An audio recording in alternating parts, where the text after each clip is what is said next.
कबाब तो आपने बहुत से खाए होंगे। इस तरह से कबाब बनाएंगे तो मेहमान आपकी तारीफ़ें करेंगे। बिस्मिल्लाहिर्रहमानिर्रहीम, अस्सलाम वालेकुम, वेलकम टू माय चैनल।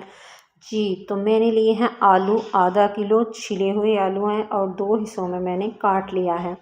इससे ये बहुत जल्दी गल जाएंगे। इसके बाद जी मैंने लिया है 1 पाव चिकन। ये बोनलेस है, हड्डी वाला नहीं है। तो इसके बाद इसमें डालूंगी हाफ़ टी स्पून नमक और 1 कप मैंने डाला है इसमें पानी। 1 कप पानी डालने के बाद मैं इसको प्रेशर लगाऊंगी तकरीबन 5-6 मिनट का। इसके बाद ये आलूओं को मैं निकाल लूँगी और आलूओं को मैं अच्छे से मैश कर लूँगी। और जो चिकन है इसको मैं हाथ की मदद से इसके जो है इसको छोटा छोटा कर लूँगी।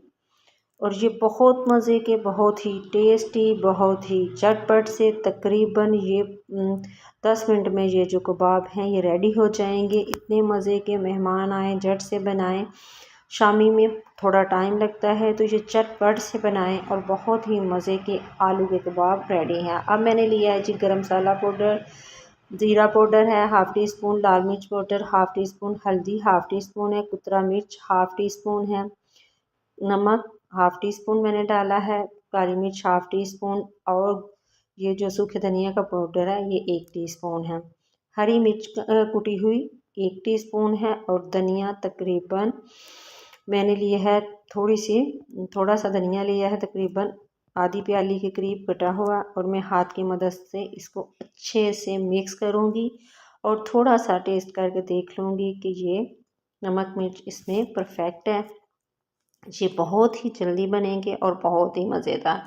आप इसको बच्चों को लंच बॉक्स में भी दे सकते हैं। आप घर में दाल सब्ज़ी बनाएं तो उसके साथ भी फ्राई कर सकते हैं। बहुत मज़े के, बहुत ही झटपट मेहमान आएँ आप उनके को भी सर्व कर सकते हैं। जल्दी से ये बन जाते हैं, इसमें कोई मेहनत का काम नहीं है। बहुत ही जल्दी तकरीबन 10 मिनट में ये बहुत ही मज़े के ये जो हैं फ्राई हो जाएंगे। तो जी आप ये देखें, आधा किलो आलू और 1 पाव चिकन से कितने सारे बन गया। अब मैंने लिया है जी 1 अंडा और इसको मैं अच्छे से फेंट लूँगी। इसमें मैं थोड़ा सा नमक डाला है और चाहे तो थोड़ी सी काली मिर्च भी डाल सकते हैं।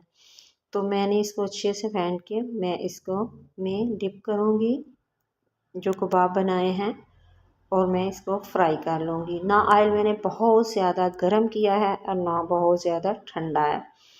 तो मैं इस तरह मैं इसको फ्राई करती जाऊँगी। आप इसको सेव भी कर सकते हैं। आप 8-10 दिन के लिए इसको सेव करके भी रख सकते हैं कबाब को। जब आपका दिल चाहे आप निकालें और फ्राई करें। बहुत मज़े के, बहुत ही टेस्टी। आप एक दफ़ा बनाएंगे तो यकीनन आप दोबारा भी ज़रूर बनाएंगे।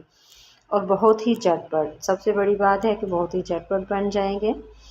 तो जी मैंने इसी स्टेज पे आपको मेरी वीडियो अच्छी लगे तो आपने सब्सक्राइब करना है, लाइक और शेयर ज़रूर करना है, हाँ, और दुआओं में याद रखें। जी तो अब मैं इसको पलट लेना है, एक तरफ से गोल्डन कर लेना है, फिर मैंने इसकी साइड को पलट लेना है। इसी तरह मैंने सारे डालते जाने हैं और इसको आप कम ऑयल में भी फ्राई कर सकते हैं, ये आपकी अपनी चॉइस है। तो जी मैं इसको अच्छे से हल्के गोल्डन करके मैं इसको निकालती जाऊंगी, साइड चेंज करके दोनों तरफ से अच्छे से मैं कुक कर लूँगी। जी तो आप इसको हरी चटनी के साथ सर्व करें, केचप के साथ सर्व करें, खाने के साथ सर्व करें, चावलों के साथ सर्व करें। जो देखें आपने इसी तरह मैंने डिप करके अंडे में डालती जाऊंगी और इनको साइड चेंज करके मैं फ्राई करती जाऊंगी। यकीन जाने थोड़े से आधा किलो आलू में और पाव चिकन में ये ढेर सारे कबाब रेडी हो गए थे। ये देखिए कितनी अच्छी इसकी लुक आई है। अल्लाह हाफिज़।